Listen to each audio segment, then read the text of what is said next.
சும்மா ஹீஸ் அவர் political enemy, அவர்கள் நம்முடைய கொள்கை எதிரி என்று பேசிக்கொண்டே போவதில் இப்போ யாரும் பேசலாம். நம்முடைய உணர்வுடையவர்கள் கைதிட்டு கொண்டே இருப்பார்கள். பிறகு ஒன்றுமில்லாமல் போனவர்கள் ஒன்றுமில்லாமல் போய்விடும். இப்பொழுது நான் சொல்லுகிறேன், இவர் செய்ய போகின்ற வேலை என்ன செய்ய போகிறது என்றால் திமுகவை வலுப்படுத்த போகிறது. இவர் சொல்லுகிறார் பிஜேபியை எதிர்க்கிறேன் என்று. சரியான கொள்கை.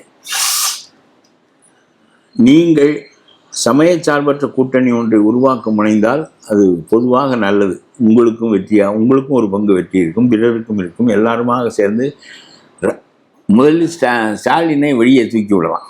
திமுகவை எதிர்ப்பதும் ஒழிப்பதும் உங்களுடைய முக்கிய கொள்கை என்றால் அதற்குரிய வேலைகளை பார்க்க வேண்டும். சும்மா சோதனையெல்லாம் செய்து கொண்டிருப்பதின் மூலம் உங்களுடைய கட்சியும் அழியும், நீங்கள் நினைத்த நோக்கமும் நிறைவேறாது. தமிழ்நாட்டில் இதற்கு முன்னால் இதுபோல் சோதனை செய்யப்பட்டது உண்டா என்றால் உண்டு.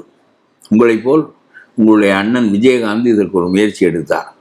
தன்னந்தனியாக விருத்தாச்சலத்தை வென்றவர். பிறகு எதிர்க்கட்சி தலைவராக 28 பேரை வைத்துக்கொண்டு கூட்டணியில் ஆக முடிந்தவர்.